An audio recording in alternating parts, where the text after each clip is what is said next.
but a lot of the other companies are just doing their legacy softwares and they call it cloud. They buy the. Exactly, correct. Yes. And I don't want that because I know I have companies in Calcutta, I know, and my cousin is using as well.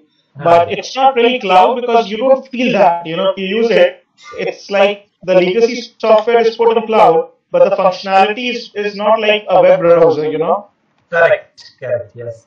Many companies, what they did, when they heard this news of cloud, the old system they put up on some internet server somewhere and people access it and they call it a cloud. There's a term called cloud washing. It's called cloud washing actually. Yes.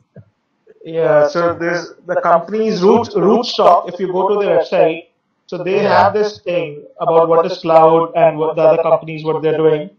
So I think it's a great opportunity for India, I think too, because you will find a lot of companies, like which are smaller companies, they don't need the whole ERP or they don't need so much function, they just need to do their work really well. So I think it can be a game changer. That's right. And what happens, why most of Indian companies don't use ERP? The reason was that having to maintain a ERP was a big headache prior to this cloud computing and all. I mean, it means having a server, having a support engineer, having a backup, electricity backup, etc. It doesn't make sense. I think if you're a big company, it's okay, you can use a ERP, but for a smaller company, even though you're buying the ERP, but you don't have the manpower to use the ERP. And the server, you pay for the server, but it's not cost effective, I think, in the long run. That's right. So last 3-4 days, I was just doing this research on which company in India is having this MRP. Only, like ERP, MRP, but more on cloud web-based. And not the hosted one. So yes, it has to be pure cloud. Now, I think since you know the concept of cloud, I'll explain you how we are using. We are partnered with Google, and we are using everything cloud native. So whatever they have in Google Cloud, we have used and built this product around that feature. Oh, okay. You can see my screen? I can see your screen. Yeah, okay. So, maybe I'll first walk through that part of it. So, we have a Google Cloud. It's we have Amazon, Microsoft, IBM, and Google. All these big players have their own cloud computing solutions. Yeah. And if you go here, they have many products in cloud, most of the products are there. And if we go, I'll just go back and show you the partners there. Yeah, you go here in their partner directory.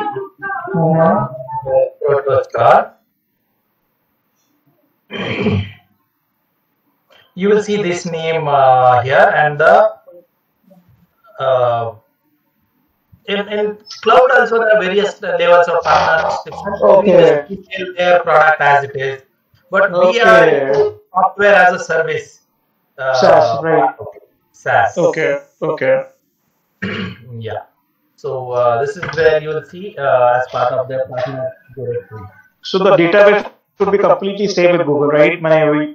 Yes. Okay.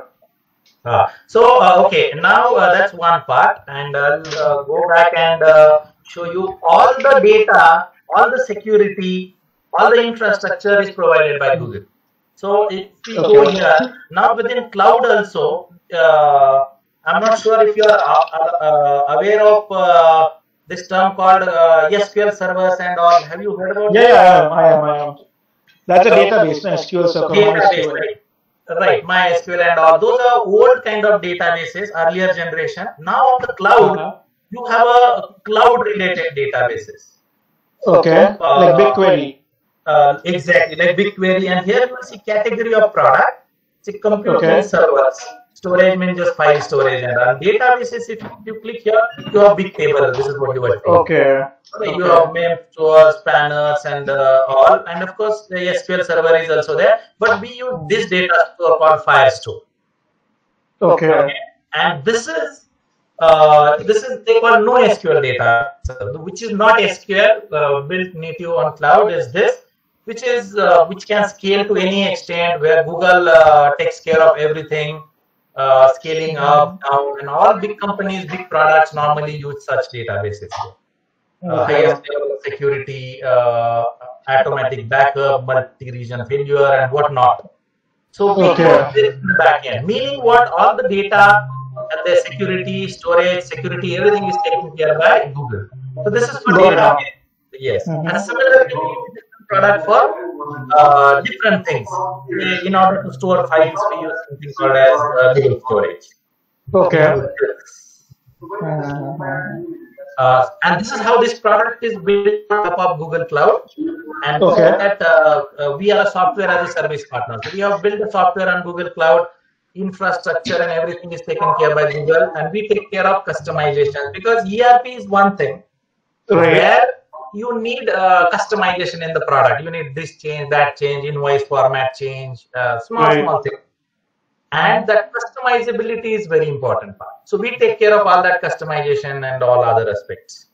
Okay. So yeah, this is 100% cloud native software. Now let's move back to the cloud. Just one thing, Ganesh, and you can call me Vivek, so it will be easy for me to communicate that way. Your front end is Python, or front end is different? Like this is the back end, but the front end, when you do the coding, so is it like Python you're using or some other coding? No, okay. So in the back end also we use cloud, and in the computing end, we use all the Google's product only. It is the language is core Java. Java we use. Okay, and the UI that you see here, it is called as Material Design, which is also by Google. Okay, like, so Android, yes, like Android operating system is built on this kind of UI. So front end is Java plus that Material Design. Okay, got it now. Okay, so it's Java only. Yes, Java, and there's one library called Material Design. I'll show you. Okay, that's again by Google. It's a Google product, you're saying? It is Google product, yes. Okay, got it now. Everything is Google. So what is Python? Like, I heard a lot of good softwares. Nowadays in cloud they're using Python. Python also is one of the programming language. Okay. Yes, like you have PHP, Python, .NET. .NET is now very old. See, .NET will not work in a web-based platform, but I don't know why people they try to do it. You know, Google. That's a Microsoft product, and many Microsoft-oriented companies and softwares use that.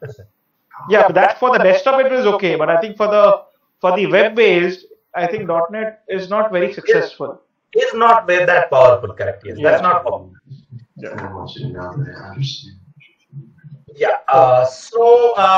And we will start with this product. So this is how we have built the product on top of Google. So 80% of the things are Google, and we do take care of customization, changes, UI, and business features of it. Okay.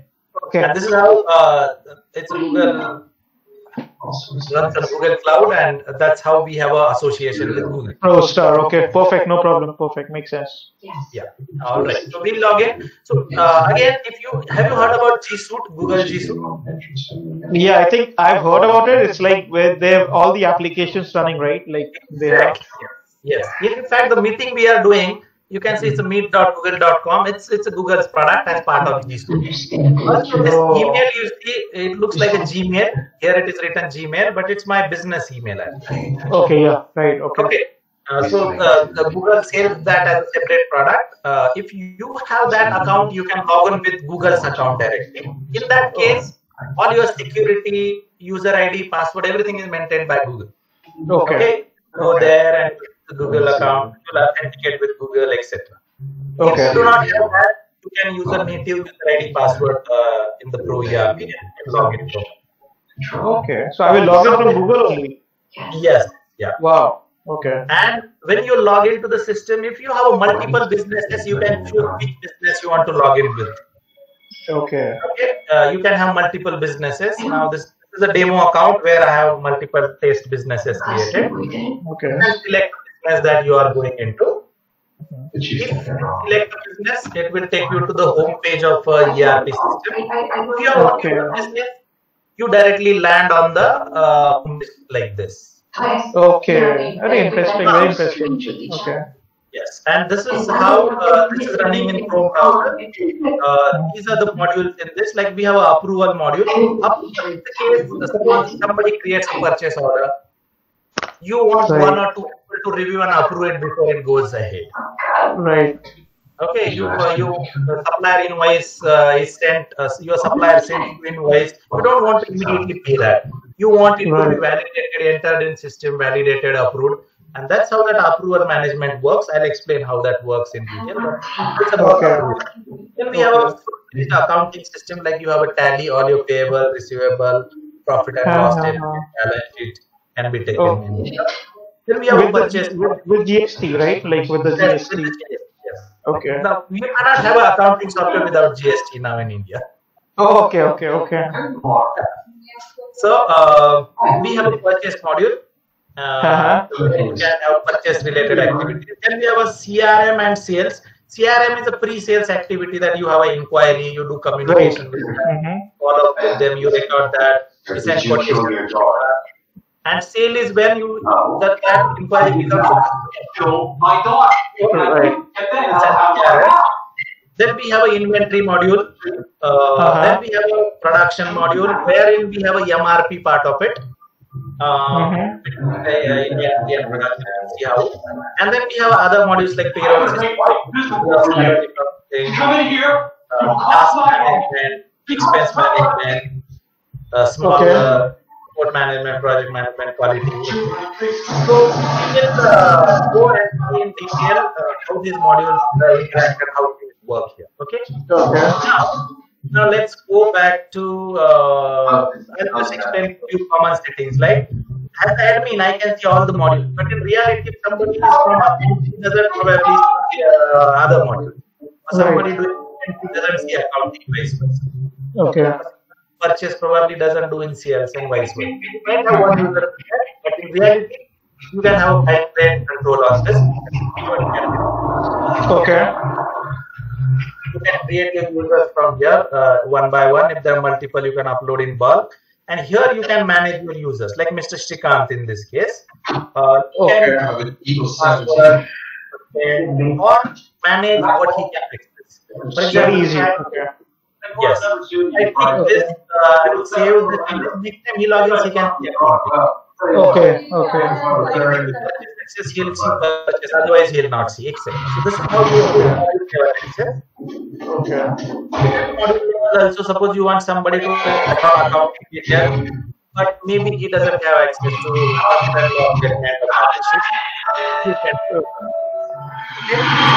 how to do access management. Okay. Now I'll jump into other master. For example, if you have customers whom you sell, you can have a customer master created here. Like we have customers here. You can upload customer my one create uploading bulk. Similarly, we have a supplier master. And in inventory, we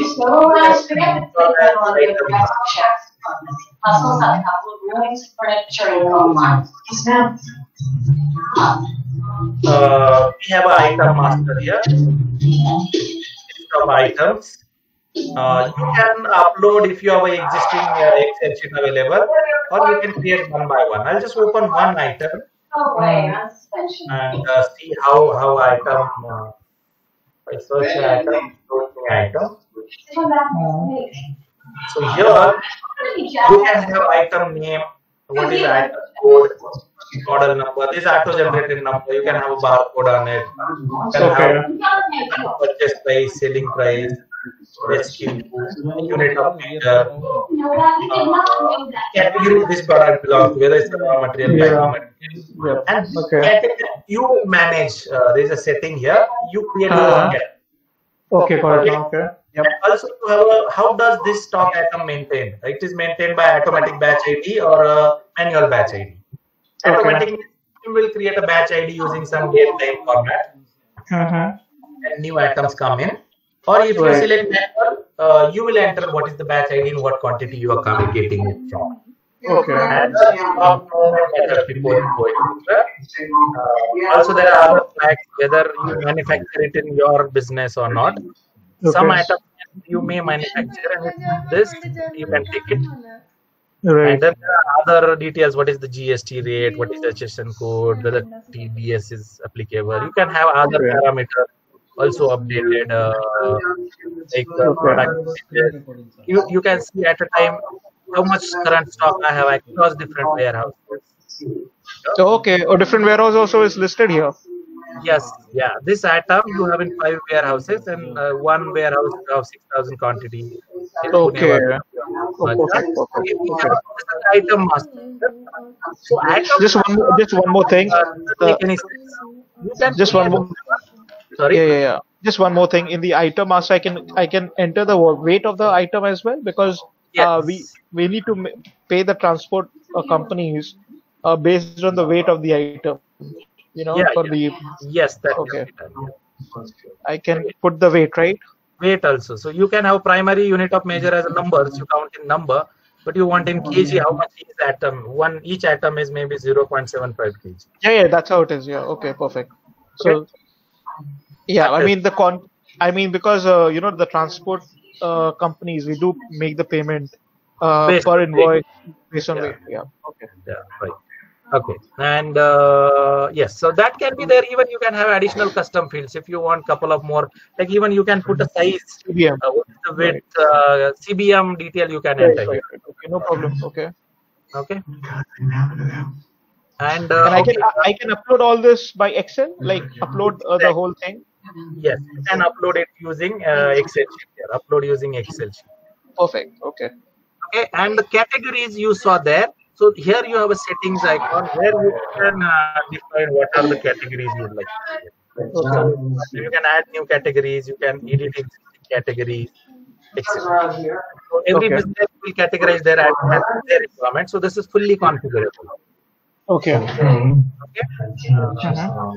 So yeah, so that was there. Then you have a next thing as item master on their own doesn't just describe what are the item, what are properties, but we have one more concept, warehouse master, that you can have one or more warehouses in the company.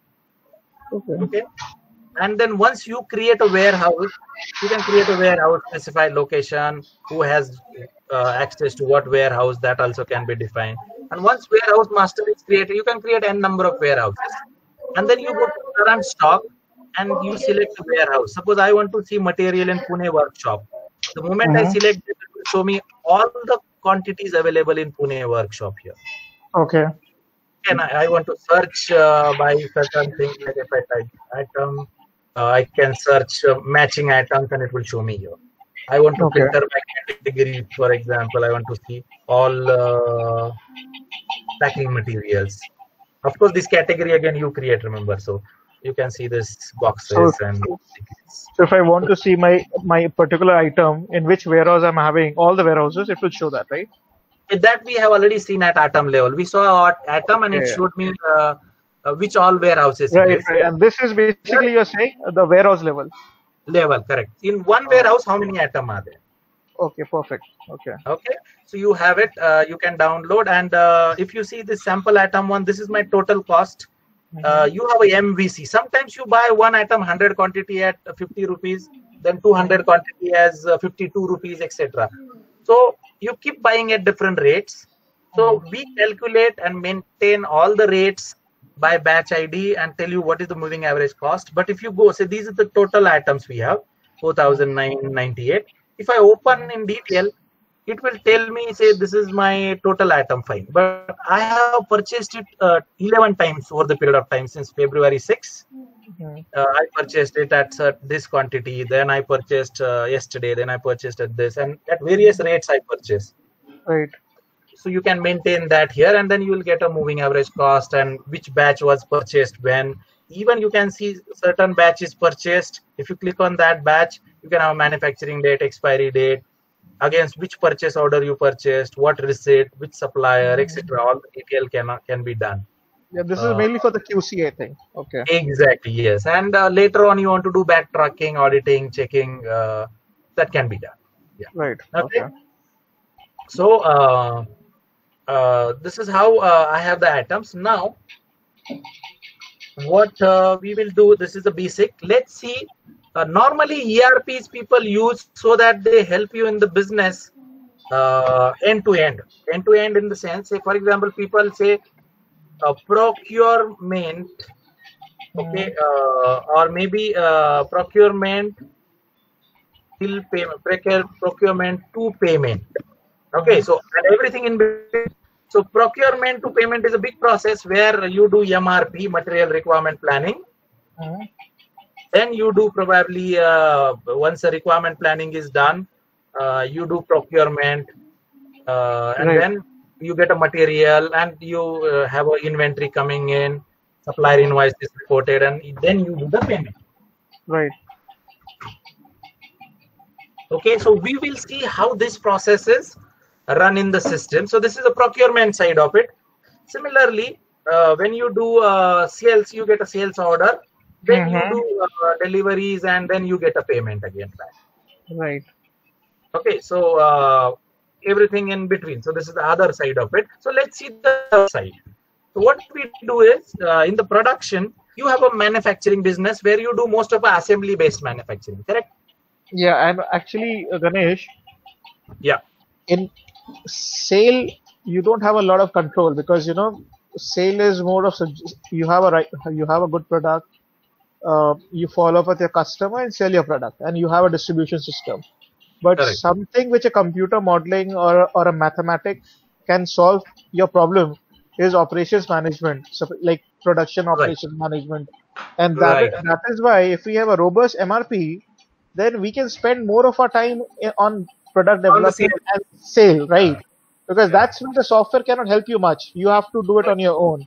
But if you have a good MRP, which is again MRP 1 and 2, the 2 is used for forecasting, right? If today I'm making this, tomorrow I'm going to make this, what I need to order. If that can be modeled, I think then the rest of the problem can be solved. You can focus more on the other things then. Exactly. Yes. Yes. And my problem is we don't have a centralized manufacturing. We have multiple units doing multiple items at multiple locations. So so we don't have like one engineer is using a shop, is using a space to do his work. He has his own people coming and he's doing the R&D. The other person is bringing his labor in another factory and he's making some product. The other person another factory, like that we have. So we don't have in one place because it's all like and then we have sub assembly as well, like 2 of the units which are going to feed my other 4 units. Right. Yes. Like we make the transformers and we make the wooden cabinets for our home theaters, and both are used as a raw material to make the final assembly. Okay. And then we outsource the PCB function, the PCB assembly function to other people who do it at home. So like that, So all these, if you think about it, are pretty mundane tasks. Like the moment you have a program, it can do it for you in 1 hour. You don't have to do accounting. The software is doing the accounting for you. Doing the accounting for you. Correct. I mean, there is no need to spend time on it. Like the program can do it for you. Exactly. Yes, and we will see that part now. So in the production, whatever you manufacture, you define a bill of material. So any product, whether it's a semi-finished product that goes into another product or it's a full-fledged product, you can define a BOM for that. So do you use this concept called BOM? We use BOM, multi-level BOM, everything, whatever you're saying. Okay, great. Yeah. So in that case, I'll take a simple product already I have. Okay. I have. Like our focus is more on discrete manufacturing, so that's what we are doing the most. Exactly. Yes. Yeah. Okay. So and probably we are strong in that as compared to maybe project-based manufacturing and all. Okay. And this is the example. You can create n number of BOMs for different products. Right. Of course, you define a products in item master first. And what you do once you define there, what you do, you can create multiple categories of raw material that goes into it. Say, for example, this is a food product, but in order to manufacture 1 kg of this item, you need raw material. This is a category, and then you specify this item, you need this much quantity, this item, this much quantity. And you can go on and add as many items are required from this category. And similarly, you can go ahead and add another category like packing material, and then what packing material is required and in what quantity. You mean the sub-BOM, right? The packing material is a sub-BOM? Yes. Right now, it's a single BOM where we are defining all the detail, but you can have a sub-BOM created, meaning what? You can have one of the product inside this, which is the BOM itself. You can we have that. BOM, and you can pick it up here. So that might have its own composition separately defined. So you literally can get BOM of BOM, and this structure can go as deep as you want. Yes, is that the category 2, the BOM, like, so I have to define category 2. So the first you'll have to define the BOM and then use it here. Right now, these are plain object, and I'll show you. I'll just go back and show you. I might have another material where I have a BOM defined.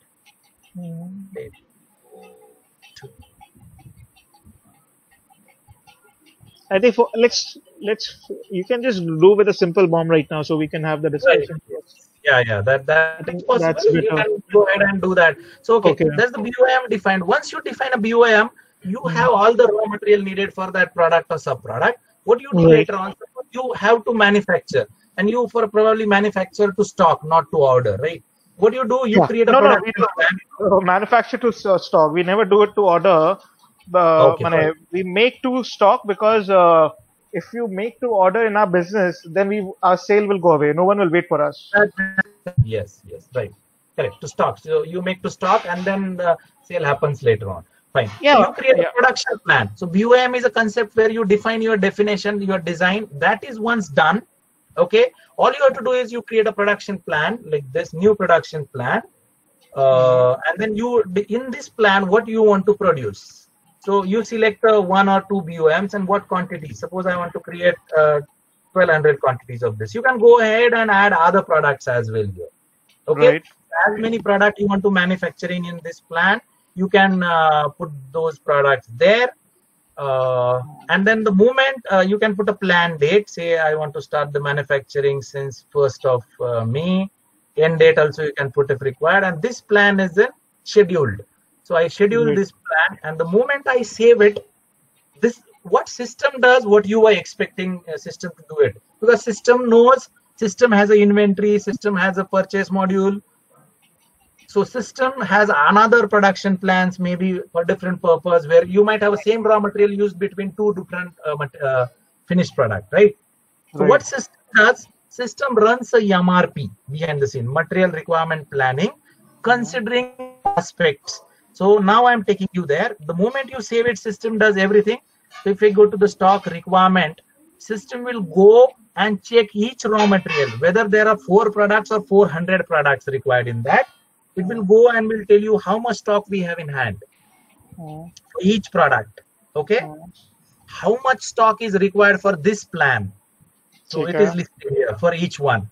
For the BOM, for this particular BOM, right? BOM and the plan quantity that you have created. Okay, perfect. Okay.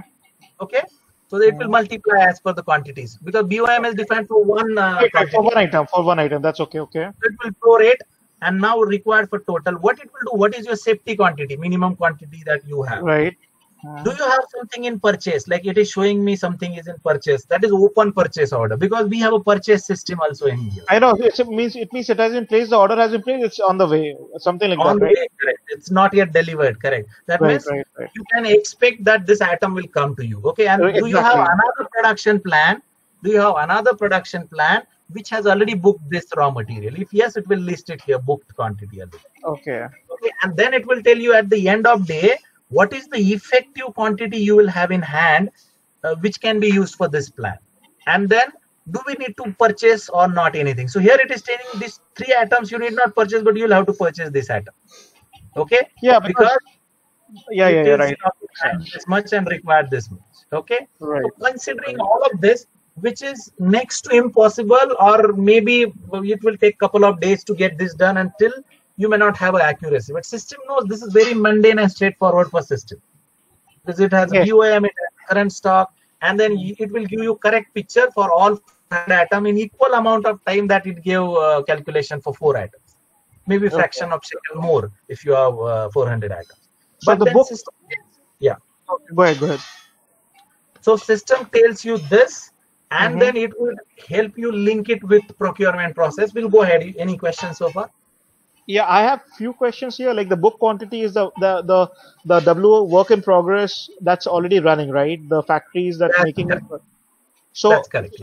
the stock in hand is minus the book quantity, right? Like the 15,188. No. Stock in hand is the stock in hand right now immediately available. The minus all of this is shows effective quantity. Oh, so 1 second. Suppose if I have in a factory, if I have 3,000 mains lead or cord wire, and 1,000 is already reserved for one job order. So Exactly. so what the stock in hand will say? 3,000 or So 2,000?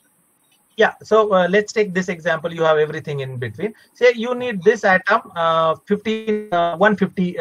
See, you need 1,200 quantities, but we have 150. Okay.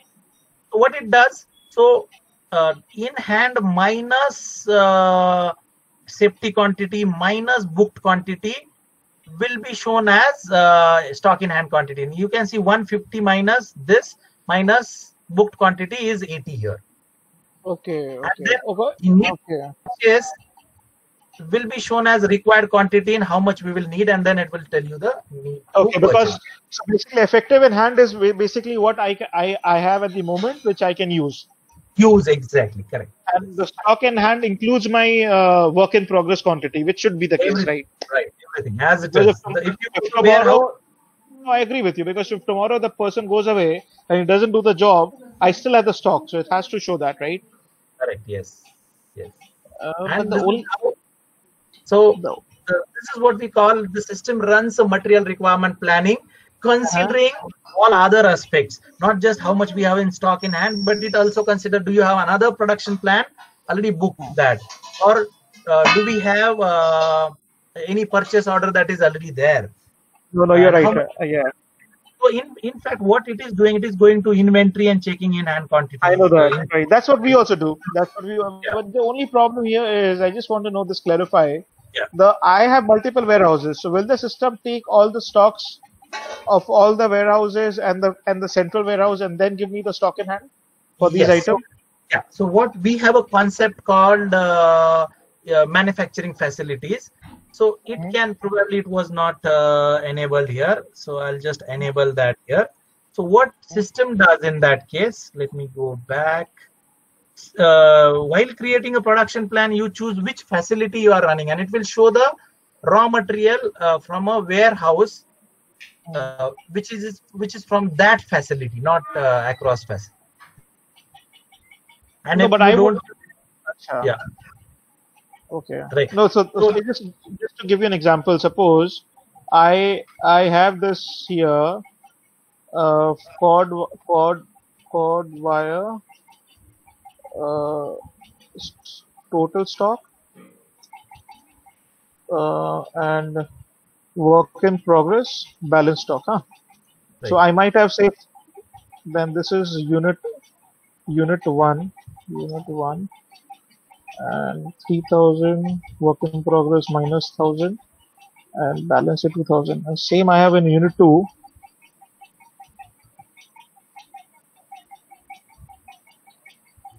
Yeah.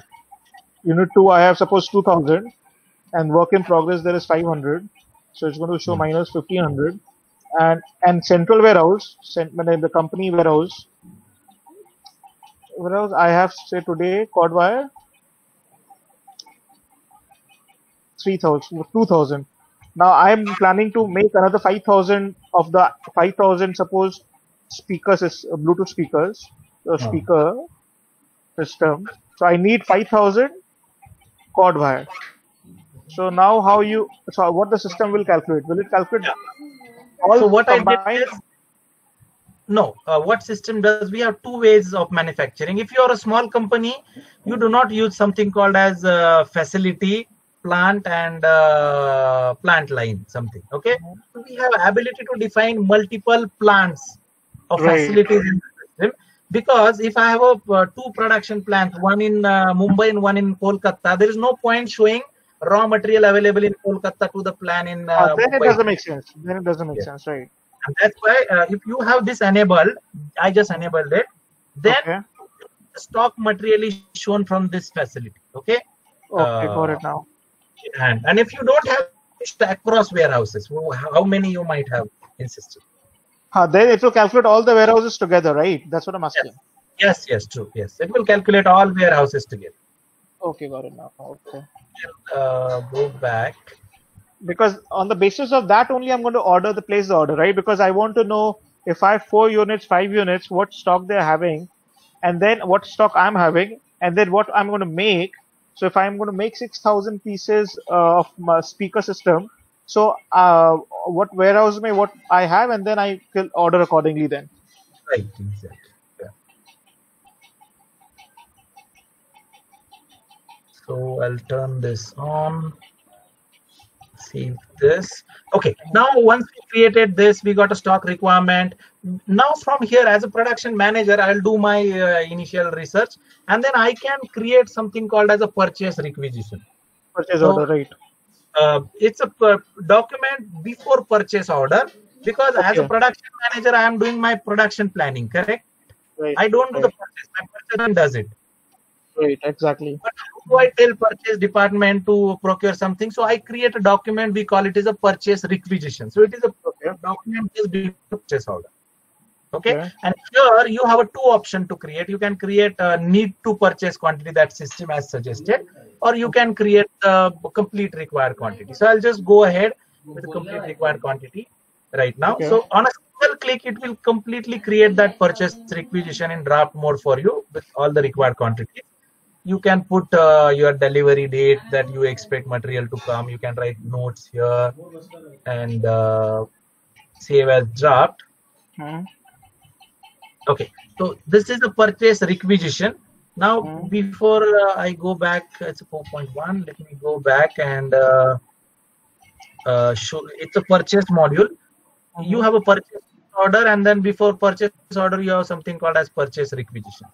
You can come to the system and manually create purchase requisition. Suppose I go here in system, and I say from HR department, I say I need 2 mouse board, computer keyboards, etc., and I submit my. Okay. So that is a one way manual creation, but we did not create it manually. We created it by running a Purchase YAML. right. So the order will come there. Yes. So advantage is that then I'll have a which production plan it is being done for. So all those detail will carry forward, and we'll see how that works. Now you can have a approval defined on this also, because some manager purchase people will not listen to some manager in production because he says purchase this directly. They will want it to be duly approved from appropriate process. Then only they'll go to market and purchase. Right. Right. So for small businesses, if required, they define a approval process. If not required, in this case, I haven't defined approval process on purchase requisition. I have approval process defined on purchase order. So we'll see how it works. So if there is no process defined, whoever creates the document, he can approve himself. So it says you are going to approve it. Are you sure you want to approve? After this, you cannot make any changes. So I'm saying yes, please go ahead and approve it. The moment purchase requisition is approved, it will send notifications to purchase team. They also get notification here. They also get notification on the email. So what they will do? They will come and their work as a purchase department, whatever approved purchase requisition have come their way, they will start working on them. So what they can do, they can take a look at this. They can take a printout view of it. Okay, what I need to purchase. Are there any notes? What are the items I need to purchase, etc. And they have another few options in the system. Like they can, if you have a new item being asked for, like computer keyboards, probably this is not the regular item. You can send an inquiry to one of your supplier right from here. one or more supplier. You can record their quotations. Then the system will run something called as quotation comparison, and it will show you. You will see additional columns per supplier quotation that is coming your way. You will be able to compare that right in the system. But will I have to enter the quotation manually, or yeah, it will take the previous quotation? You have to enter in the system as well. Then only system will be able to do. If you want to see here, otherwise you need not enter. You just compare manually and issue purchase order. If the items being purchased are regular items, you need not ask for quotation and all. If you have a regular defined supplier and approved rate for a year or so, you directly go and you have 4 items. You might want to issue 2 items to one supplier, 1 item to another supplier. That is possible. You go and create sub purchase orders against that. So right now I'll create just 1 purchase order. I'm converting a requisition into purchase order. On a single click, it created a purchase order for me with whatever data available here. If I have defined my predefined purchase price, it automatically comes. Otherwise, you enter. In item master, if you define. So I have a supplier master. This type, yeah. So I select a supplier. When I want a material that I can select, it will automatically link the previous document, which production plan, which purchase requisition it is coming for. You can have a predefined bill to ship to addresses. Prices also can be predefined. GST also can be predefined. You can enter those here. So getting here. And you can have a predefined terms and conditions. You can have multiple terms and conditions predefined and select here, or you can edit it as required. And with this, I'll just save this purchase order in draft mode. Now, when I save a purchase order or any document in draft mode, I have a couple of options. Like I can take a printout and see how it looks like. And this is configurable. You have your letterhead here. This is supply detail, purchase order number, which is auto-generated, date, GST details, bill to ship to can be here. Then item details. Here you can add a detailed item specifications also if required in the system. See, just for supplier purpose, you want to add detailed specification. You can add, like sample item 1. I can add all detailed specs here, and as much detail you want to add, it's a complete page. If required, you can add. Another things you can take a look at last purchase prices, last 3 purchase prices from the current supplier date and what prices we purchased. So this is some history available here. So I'll just save it once again and take a printout. And you can see this is our item 1, and you can have a description on that item 1 in detail. Now, again, this is one common part.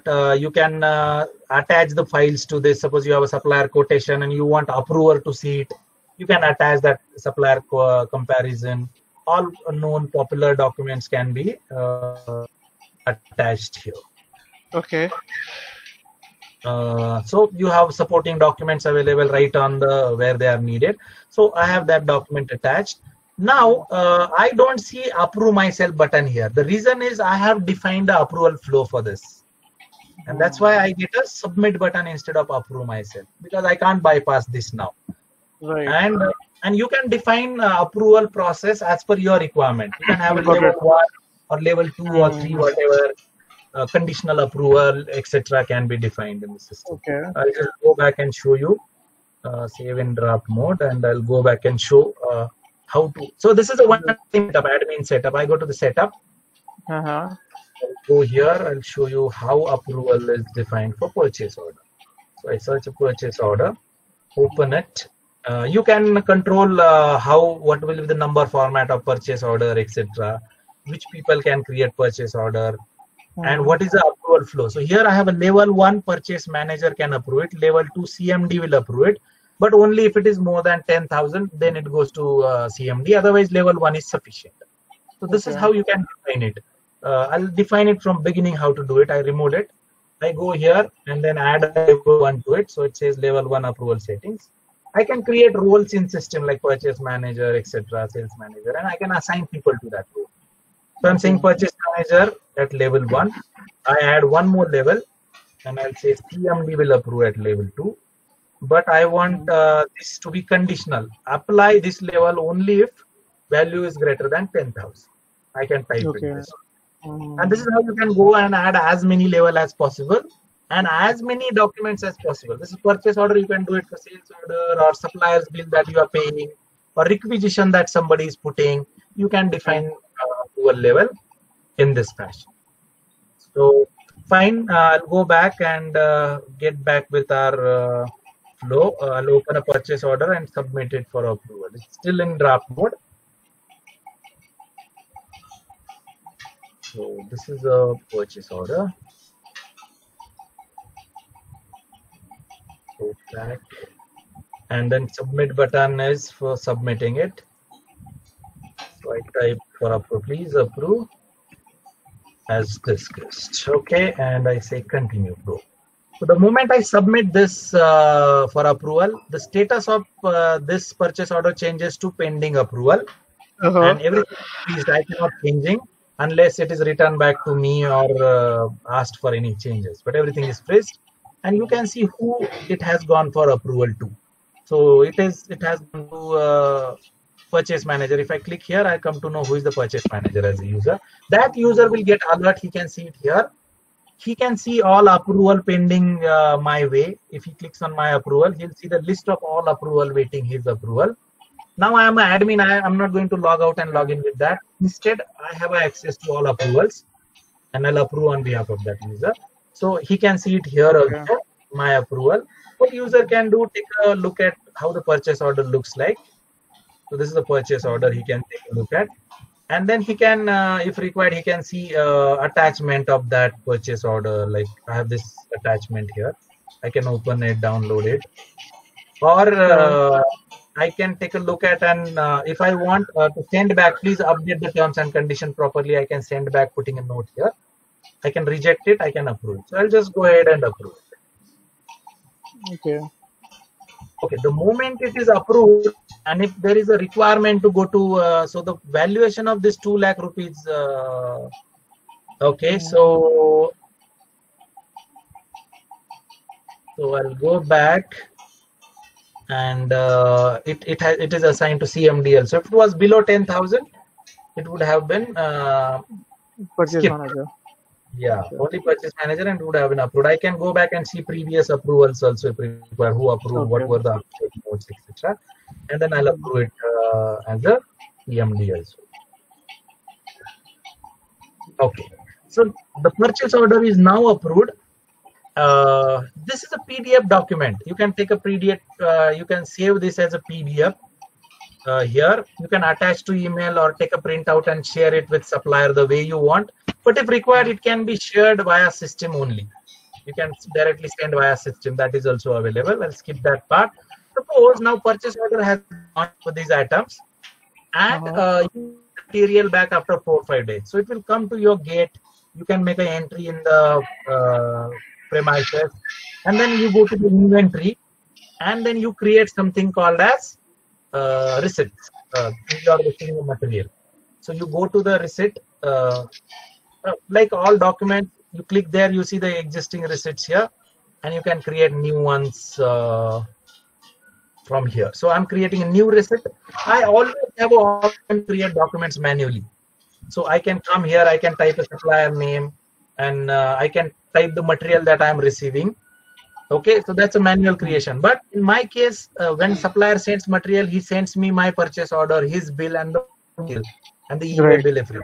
Right. So, this is my 8.1 ending supplier. The moment I click here, it will show me all open purchase orders here. So I'll select this 8.1 purchase order. It will pre-populate the stock receipt completely for me. Okay, so it's all material. And if you have a due, sometimes you send one purchase order and the material is sent in multiple batches. So it will help you only take up the due quantities on that. You will select which warehouse you are taking the material in. I'll select a Pune warehouse. And if there is a less material, I can change, of course, here. So instead of 2,000, he sent me only 2,000. So I'll save this as a draft. Here also you can have Maybe he send more. Maybe he send more also. You can do that. you can do that, correct? Yes. Right. That And this is where the MRP, na, like sorry, the material, um, it's going to hit the stock now, right? Because of the entry of this. So right now I stored in a draft mode, and that's what the importance. I selected a Pune warehouse. I have a sample item 1, 2. Let me go back and see what is there in Pune warehouse. In draft mode, nothing has changed right now. It gets affected only when it is approved. Okay. So Okay. there, but let's see this item. So I have 4,998 as the quantity. I'll go back. There's no approval defined there, but you might have a quality approval when material comes in. It goes to quality approval, etc. So right now I'll approve it myself. I go here and yeah, 3,000 quantities. I'll approve it myself. Now I again get an alert that if I approve, it will make changes and you can't change anything. So I say yes, please go ahead. And this receipt is finalized. Immediately purchase order will get marked as closed if all the quantities have come in. And if I go to the warehouse, I'll see my stocks increased appropriately. So let me check item 1. It was 4,998. Now it's 7,998. And if I go inside, this has increased by 3,000 appropriately. And you can see this is the batch that got added. And we purchased at 56 rupees per quantity item here. And if I click here, I'll be able to see because of which purchase order, which production plan, which stock receipt I created, this, etc. Okay. So this is how you have a stock quantity appropriately increased for all other items also. Immediately. Can you repeat the last step again because I got missed. Yeah. Okay. I said the moment receipt is finalized, all stock quantities are increased appropriately. So I was saying that this is the quantity now. Earlier it was 4,998. Now it's increased by 3,000. This is the total quantity in warehouse. But in current purchase order, we only purchased 3,000 quantities in receipt. So it will automatically create a batch ID. So this is the time it shows that we created this batch ID a minute back. And this is the batch ID. This is 3,000 quantity. And if you click on that batch, it gives you the details that for which production plan you have purchased it, for which PO, against which PO, against which receipt, etc. And then you know who created it, at what time he created, etc., who approved, etc. If you need further details. But this is how you have a stock levels automatically increased for all items. So even item 2 was increased, should be increased by 3,600. So this is the quantity 4,000. Of course, if you go to item 2, this is the 3,600 is the latest batch. So we maintain all batch IDs of your purchase. So suppose you have some defect in particular batch ID, suppose this you find out. You can go back and return all the items from that batch ID. Okay. So I do have to edit the stock. Will I do the stock edit? Sorry? Or I will change. So can I edit the stock then? No, you manually cannot edit. The way you have a stock receipt which increases the quantities of material, you have a supplier written as another document which will reduce the stock. Okay. Suppose you production is asking you raw material, you will create something called a stock issue when you issue material to production. You will see that part also later on, but this is how it is. Now what you will do, similarly, whenever material comes in, you will go to supplier. He might have sent his invoice number also, right? So you can book an invoice in the system. So I'll go to the system, purchase supplier invoice, and I'll create an invoice against that purchase order. So I select this purchase order of ours. It will pre-populate complete details for me. And then he might have his invoice number. So bill number this and date. And what is my terms of payment with him? Now, if I say 30 days is a due date, 30 days after material is received, means 28th of May I'll have to pay. Okay. So I submit as a draft. And now this is a supplier's bill I'm punching into the system. Do I have approval? Yeah, I have a approval defined on this. So I'm sending it for approval. And I'll just quickly approve it just to show you the effect what will happen. Suppose it will go to due appropriate people as per your approval setting. Right. I'm not sure multiple level or one level it is. Let me check. So that, yeah, it went to the CMD. I'll approve that. Okay, the moment it is approved, it will go to the accounting and enter as a payable entry on a particular day. That is 28th Right. of. So I go to the accounting and I see a list of payables. I should see 28th of May, I have to pay this supplier this amount. It will come here. Okay. Okay. So, Okay. and if you see the ledger of this supplier, you will see that entry there on that supplier's page. Yeah, this is the entry that got added here, and we can see that entry here. So, in effect, what we did right now is this process that I quickly explained you earlier. And which module were involved? We went ahead earlier. We went to the production module, created a production plan. Then it gave me MRP details. Then I created a purchase requisition, purchase order. Purchase order went to supplier. Then material came in. I came to the inventory module. Material was punched in.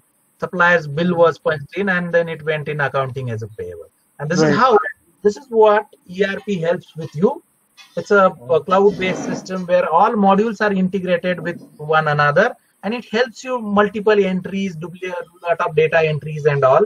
You might have noticed I probably didn't enter anything except entering that production plan number that I want to enter 1,200 that I entered. Everything else was automatically created, and I converted MRP to purchase requisition. To PO to receipt to supplier bill, etc. Right. And this is the process we completed. Any questions on this process? Yeah, the only thing is a few questions. Now, when a purchase, when I'm doing, won't it show at the purchase order, like my previous who is my preferred supplier and what price I've purchased this before, like just to make a decision. Yeah, because purchase order, you have multiple items in purchase order, and I showed you that you can take a look at last 3 purchase prices and all. Oh, that I have to do that I have to do when I'm doing the confirming the purchase order, right? Correct. Yes, because while creating a purchase order, you yourself select the supplier. Okay. Right, that is not automatically selected. You select. So when I'm selecting the supplier, I would like to know how. Suppose a requisition has come.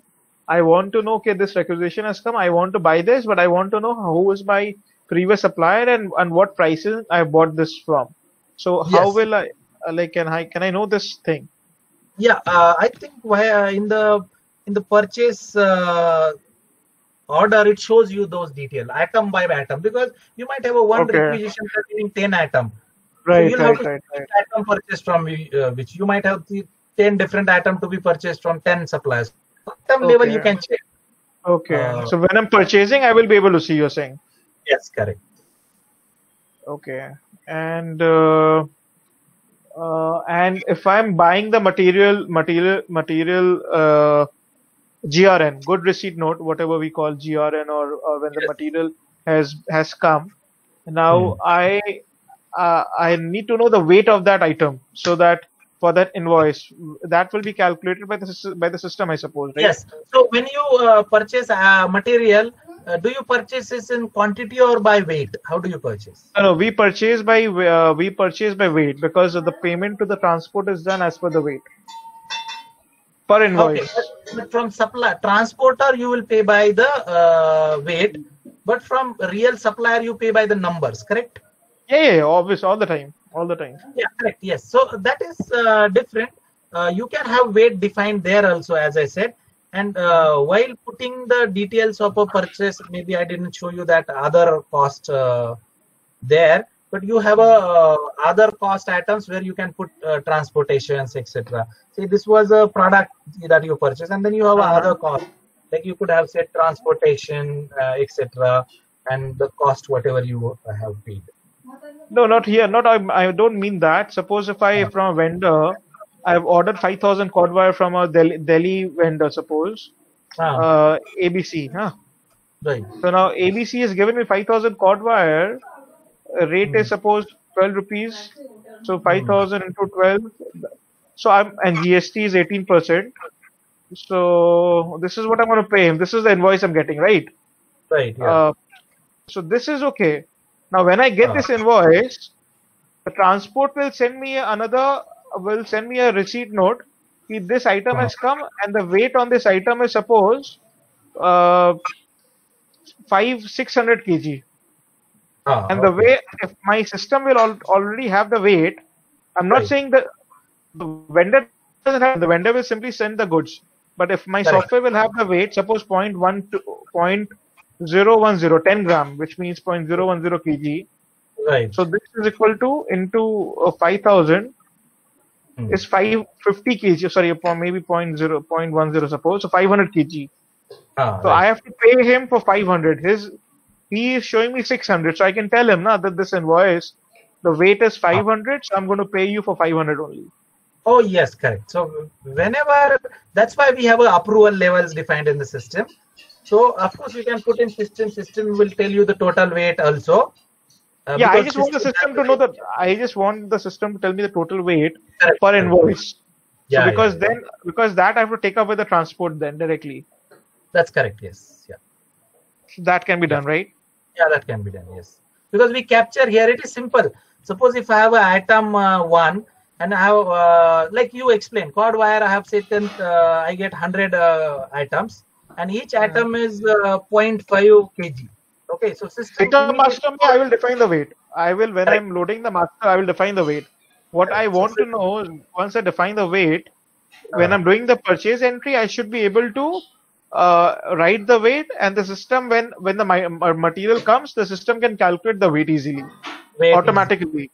Yes, yeah, it can easily. Yes, I think it should be able to, right? Okay. Yeah, we have both the detail. You enter a quantity, and there is a per quantity weight, so it just multiply. Right. And it can be shown. It can be done, right? Yes. Yeah. Okay, so that you when the material comes, we might give it to two different factories. So maybe 5,000 cord wire has come. I would like to give 5,000. Maybe 2,000 to unit 1 will get 2,000 direct transfer. Yeah. The material came and then it went to unit 2, got 2,000. And that's possible. Yeah, okay. And that's why we have a next document called stock shipment, that is stock transfer. You can transfer from one warehouse to another. You have two ways in this case. Suppose you order material, you can do 2 receipts at 2 different places, again same purchase order. I can do that, right? So again the same purchase order? Okay, perfect. Yes. Okay. You even don't need to do transfer. That is one way. You might directly ask vendor himself that please transfer 50% here, 50% there, and he'll do it, and both will do 2 receipts respectively. That's it. So the vendor won't do. Vendor will send to me only, and then it won't come. Suppose if I have a warehouse, if I have a shopping manufacturing location, so the transport will do it. The transport will send the goods to 2 different locations. You will create 2 receipts yourself, correct? Yes. Yeah, and then I will select the warehouse. I can do it I can add one more warehouse right here. Warehouse, yes. There are multiple warehouses here. Yes, you can select which warehouse you're taking. Okay. No, and like stock here. Suppose sometimes you have a material in one warehouse, you want to transfer to another. That is possible with the next that has to be done. Yeah, we will do that. Okay. So that can be done using a stock shipment. Okay. Okay. So this is how you get a material. You do receipts and all. Now you want to see the other part. So we complete. Any other question on procurement and payment so far? So you are saying the weight can be calculated, which I am sure it can be done. And you're saying that at the stock receipt, at the moment of stock receipt only, I can define the bifurcation if needed, right? Yes, correct. Yes. And then later I will use a transfer if I have to do it. No problem. You have to. Yes, correct. If you are doing from your own warehouse, yes. No, I think no question right now.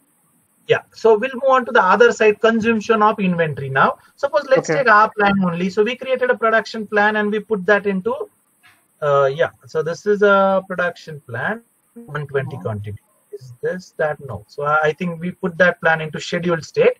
Suppose the day comes, I have a material, and today is the day when I have to run the production now. Okay.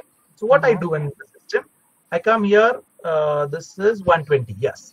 So what I'll do is I'll put this into a in progress stage. The moment I put it into in progress state, it will let me open few additional features, like I can put a material requisition. If it is not, so what material requisition? Now this is one more document put in by production people. Please send us material. Okay. For this production. So I'm just putting for all 200 1200 quantities. I'm putting this requisition, but I can put requisition for 50%. I can break that, but I'm not breaking. Again, I send the requisition on a single click. It lets me put that requisition. It's there. Now this requisition will go to the inventory people. They can see it in the view requisition. This is the requisition for 38 number plan. I can take a printout and see while the requisition you can put time, place, when do you need this material, and by category what is required. So this is the required material. Fine. So what the stock person will do, it will go to the warehouse. Good case I'm taking. He'll take out the material, and whatever material he has taken out, he will report that material as a stock issue against this. Okay, and not only that, he can see few things here. Say that what is the requisition quantity, what is in hand quantity, and all. So now I'll go ahead and create a stock issue. So if I do select from where I'm issuing, if I select this, it will tell me there is no stock in hand quantity for these two items in this warehouse. If I select this warehouse, now I have, because I have Pune workshop, I have this quantity here. So I can mark, say I can enter whatever quantity I have taken out from warehouse manually, but if it is same as requisition, we have given a short that mark issue same quantity as requisition, it will copy the quantity. The moment I submit this and mark as confirmed, means I have taken out physical quantities from warehouse and he issued for this plan. Immediately it will reduce the quantities in the warehouse accordingly. Yeah. So what I'll do is now maybe I have taken this material in same warehouse where I have a work in progress. I'll just take out this distributor 1 warehouse. I have this quantity here. I'll just remove.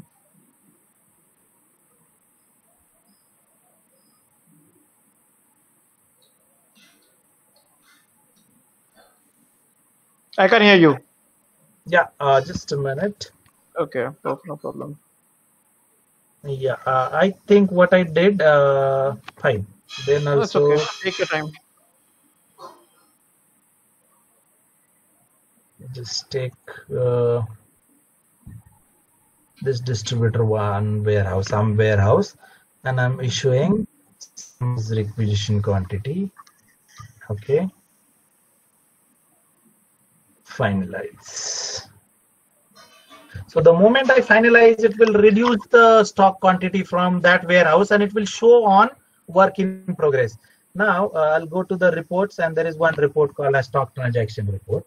So here we will come to know which warehouse what items are getting added and removed. So this is the audit trail of all the items. If item changes, it will be reflected into this report, stock audit report. Okay. So so it is showing from this warehouse. You can allow or not allow negative quantities. So from this warehouse, this round ticker, I had a 0 quantity. I issued 2400. It shows minus 2400. Okay. I had another warehouse here, Pune workshop warehouse. This got credited there 2400. At this quantity, this got credited. This is the quantity now. Okay. So this is how it gets on real time, gets reduced and gets added for a work in progress warehouse. Okay. And once you have a quantity in work in progress warehouse, which is this, you can see this WIP, which is work in progress, and you can see all quantities in that warehouse. And once you do the production, you can report which quantity and what material you produced. You go here, you did whatever, you might have a multiple steps in production. You do assembling, packing, etc. So I did a pack. 1200 quantities here, and then you'll have I did assembling here, 1200 quantities of that. And then later on you can run report which production is in what stage if you have multiple stages. And then I'll put second this also finalize it here. Okay, and then I did final packing of those 1200 quantities. All of these boxes and earlier product, and then we have, okay, so this 100 boxes.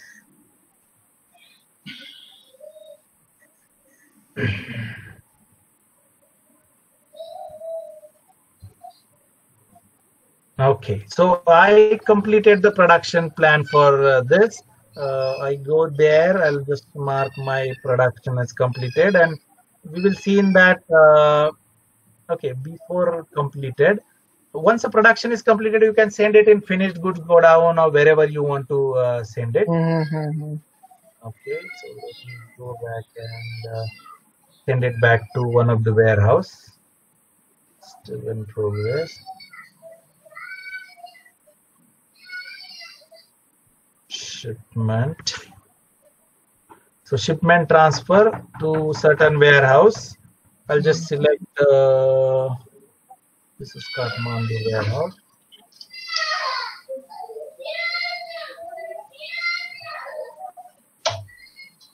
Yeah. So what batch ID? Maybe I'll put this manual batch ID under which I manufactured this 1200 products. We'll just skip it to default, save as dropped. And this is a just request from production to pick up a finished goods. Because the inventory people are the main custodian of inventory level, they see that here as a request and they will create final receipt. Again, I opened this 1200 quantity here, and I finally completed the production floor. I'm taking into this warehouse this quantity. So finalize and yes. So in that Kathmandu warehouse, I should see the 1200. I go to the inventory. Finished goods. Yes, manufactured 1200 items of that box, and I see. Okay. So this is the 1200 total quantity. We just got added a minute back. So 9:16 today. So this is a complete round now. How once the material is there in store, how production can request it, how inventory can send it back, how production can report their progress and finished goods, and you will have a finished goods coming up. So we have, I think, complete cycle of procurement till operations, consumption of raw material, till production of a finished goods, and head back into the warehouse.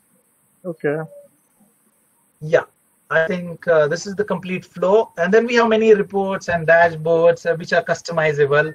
You need to customize, like for example, if I go to accounting and click every module, we have dashboards. Say for example, if I click on receivables, it tells me this is my total outstanding across this customer. This is just a dashboard. You also have, if you want to see in tabular format, all my receivables, it will tell you all your receivables from different customers by due date, by amount in tabular format like this. Okay, and then various inventory reports also can be taken. Okay, so this is the and also do you also have the QC also inbuilt in this, like the routers and all? Yes, QC is also inbuilt. Whenever you created a receipt, you also have ability to enter the quality details. Now it's finalized, actually we can't enter, but I'll just open and show you. We have this is a receipt. You can create a QCs from here. So you can create which quality check you want to do, what parameter you can define for which product, what QC is required. And we have a QC module here, which is integrated in production and inventory. In QC module, you can define the kinds of QC that you want to do, what parameter, what to check. Like I have one quantity and quality check QC where you put the quality or not. Or you can define what parameter, what is specification, and then you can request these QCs on a real production is going on, or whenever raw material is purchased from outside. Okay. etc. Okay. So yes. So now I have a few questions on the production. My first question is, so when we run the bomb, like the bomb is created, and then the factory, suppose in my case, where the production will take place, he might have some raw materials from before, and he might get raw materials from my from my sub assembly. He will get some raw material, and so how that will play, because I create the bomb, including the sub assembly bomb, all that is created at one side. Now the transfer is taking place. I'm sending some goods to the factory from the main warehouse. Some goods are being sent directly to the factory through the GRN, like that's coming from outside. Some local vendors are sending the goods directly to the factory, and they come to me for payment. And my sub-assembly factory will also send the goods directly to the factory. So this factory might already have some stock for the next production order. So how then how it's going to work then? Yeah. So number one, we have exactly seen the scenario that your factory means you will create facility. Okay, in this. So how much stock that MRP was run considering the facility means factory in your case. Okay. Okay. It was showing how much you have in hand and all. It was not showing from central this. Now, while creating even the sub assemblies are at the end of day a stock item. Okay, which is assembled at some other place. But it will tell you how many sub assemblies you have. They will not order sub assembly to external supplier, but they will order it to your central stock unit. That please send a 24 sub assembly. So let me just explain just one second. So then you can explain me. I'll explain you this better. So now,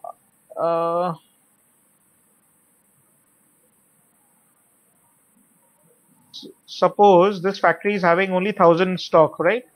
And this factory is having 500. So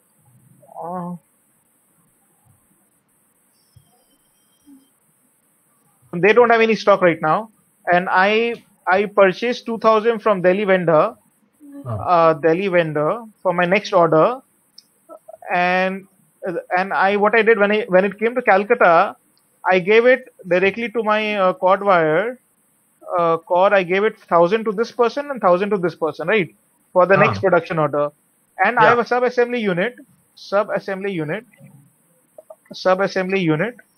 Yeah. He makes transformer. Yeah. And another unit makes, suppose only one unit, and he makes transformer. Maybe he made 2,000, and he without asking me, because he knows there's a next production. I've told him over the phone, okay, whenever your production is ready, keep on sending it. He has sent over a period of 10 days, 700 transformer to this guy and 700 transformer to this guy, right? Right. This is for the next order, right? Now transformer is done. Yeah. Maybe he just made 1,700. He has sent 1,700, and 300 he has in stock now. Okay. Right. And maybe there's a connector wire that's needed, that I keep stock of that in my warehouse, and they need that, and I suppose company warehouse has connector wire, maybe 5,000 I have, so I have said 1,000 here. So should I do first all the transfer and then run the bomb? Is that what you're saying? Like the cord wire has... Go ahead. Yeah, correct. So you have a multiple factories or one factory, then I'll suggest accordingly. You have multiple. So basically, the way it works is that maybe this unit 1 is under Ganesh, unit 2 is under, suppose, among your colleague, anyone. So like that, I have multiple unit, say, under Vivek, this unit. Understand. But the factory, so what I'll suggest is, then you create only one facility. Why? Because then you did not transfer first. it will be considered. You have one facility and they are creating the production in one. Only you have a team 1, 2, 3 because there are different supervisors. Yeah, but all the factories are maybe this is a bit different. Like these, I need to know the stock of the location as well. So so I can't. The team has this. Ganesh is only taking care of this work order, but I am more concerned about what other stock he might have. He might have some other stock which is excess I've given to him before. Correct. Yes. And this guy also might have some extra stock besides the work order he's running. So, so the stock is always building because we don't want the labor to sit idle. The reason is because when the production order is running, my major concern is not about that production, but what to give him next, so that he can tell to me later on that I'm sitting idle because you haven't given me the material, or this is missing, or that is missing. Yes. So, so now tell me how in this the way. Yeah, I think then you will create a separate facility so that there are separate warehouses per factory or plant they are working in. You know their material stock. When they run a MRP, you might have some items already there. So when they put a requisition, okay. So when they put a requisition, somebody reviewing will have to check into the central warehouse how many items we already have there. If there are items, you will say, okay, don't change the requisition to reduce those items, these quantities, because we have quantities in central warehouse. Somebody who has a knowledge of central warehouse access should review that requisition before it goes to purchase. So there has to be some link between or somebody who knows. In this warehouse, software will run actually. This is where the software will run. A company warehouse is the HO. Software run will happen here. So when I'm running the software, I would like to know in all my units, suppose if I want to order a cord wire, I want to know besides the work in progress, in these two in progress, they've blocked 1500 cord wire. Maybe this guy has 2000. Maybe this guy has 800. So 300,000. So I want to know now for the next order I'm doing, which my factory don't know what I'm going to make. I've decided I'm going to make, say, one model A, A, B, C and D, say 2000, 1000, 1000 and 500. So I need, and I have in my company warehouse, I have only 500 stock right now at the moment. So my total requirement is 4500. So I have 500, maybe here 300 and here 1000. So I will place the order based on this, right? These 3 points. Yes. I have 1800 at the moment, right? Right. So I should get, the system will calculate that, right, for me, that this is what you have in all these warehouses. Yeah. So system. So if I have to order 4500, I know that 1800 is already there. So I'm going to just order, say, 2700. By default, system calculates only from that facility. Okay. So what system will do will consider that facility, because system doesn't know whether a facility is nearby or it's a Mumbai Kolkata distance. Okay. But that I'm saying that you need to have somebody in between. They will only consider what they know. Okay. And let me tell you that people may not be aware about stock in the central warehouse because they don't have access. Correct? They don't know, right? They'll run the MRP based on what stock they have there. Okay, because at the end of the day, you don't want the priorities, you don't want them to sit idle because of raw material. So let them put a requisition with whatever required as per their warehouse level. Okay, but so this, requisition one. Before you approve, somebody who approves that requisition, before it goes to the purchase, somebody who approves should have access to central warehouse. First, he will take a look in central warehouse. Fine, it is not there in his warehouse, but that person should take a look in the central warehouse and then advise the requisitioner, or while approving, change the required levels and then approve it, considering the central warehouse. And if the requisition is there, the two requisition will get combined for the same order? That can be done, yes.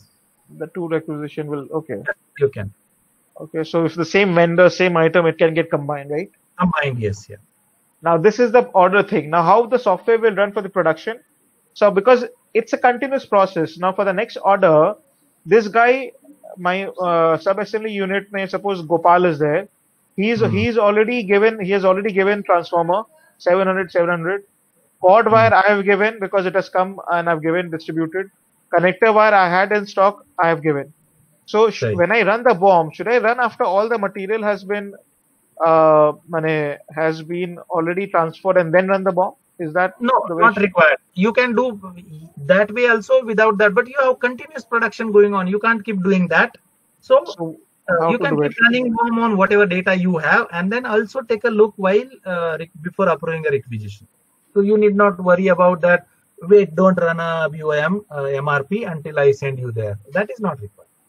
No, so suppose if I run a BOM here, suppose BOM number 2 I'm running for BOM 2 for 2,000 pieces of A, right? I'm going to run this BOM in the factory, right? Not at the main location, right?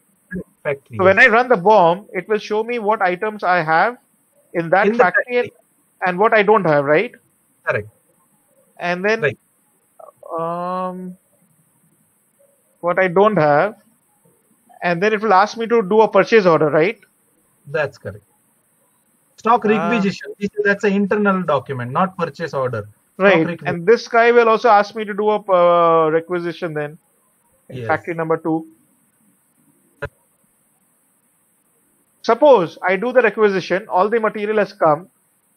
Then it goes to to Ganesh and Vivek, both of them, and then I run the BOM, right? And then after that, what I'm supposed to do? Production, right? Right. Yes. Then production, actual production, material is used, and a finished product will come out. Okay. So there, if I have to do a stock transfer, I have to do it, right? If I have something in my warehouse, and it's needed to Ganesh and Vivek, then I will do a stock transfer from company warehouse, right? That's correct. Okay. Yes. Is there any other way? Because I feel that you are just saying there's one layer which I have to manage is the stock requisition, right? Which I have to manually do it. Correct. Because you want to keep them separate also, their stock, separate facility, separate stock, and central stock also. Yeah. Okay. And you don't want to consider the central stock in their planning there. Okay. So I can see the stock at a given point of time for the work order, like what is happening. So suppose out of work order 2,000, he has to make 1,000. On day one, he made suppose 100. So the work in progress became 900, and finished goods became 100. FG became 100. You can see that. Yes. So I can see the stock report like in this way, right? Total stock, work in progress, balance stock. That's correct. Yes. Okay. And if I make 1,100, this becomes 900, right? That's correct. Yeah. It will keep changing. Yeah. Okay.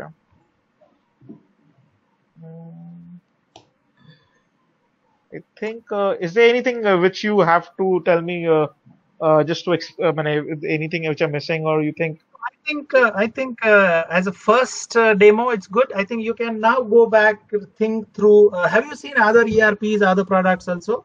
I use Odoo a lot. When I've used Odoo, I feel it's pretty good. But I just wanted to give it a try. That's why I was seeing if there's any Indian because like Odoo has a service and has their development. It's a Belgium company. Right, but they do their development center is in India only. One of the development center.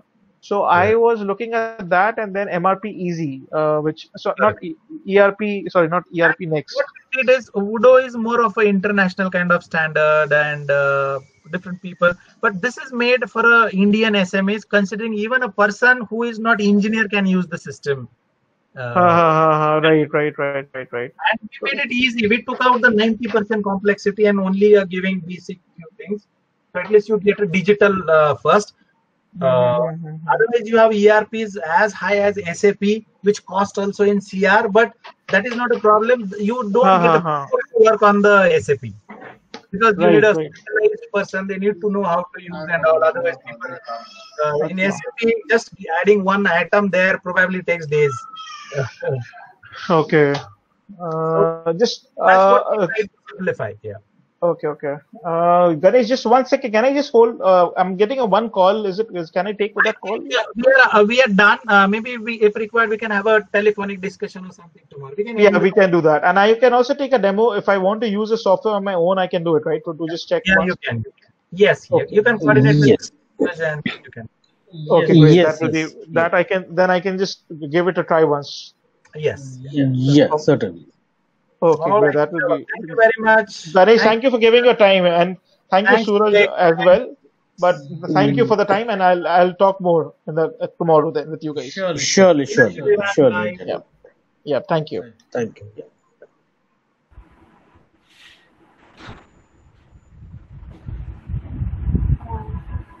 Yeah, Prajakta. Hello. Yeah.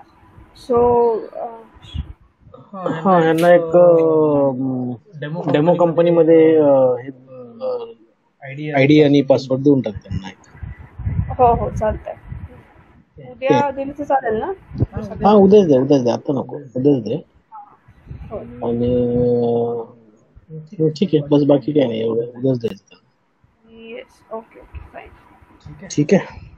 Okay या. चलो मग आता late झालंय जेवण राहिलं असतं जेवण झालं का हो. झालं का बरं ठीक चलो एनिथिंग एल्स नो.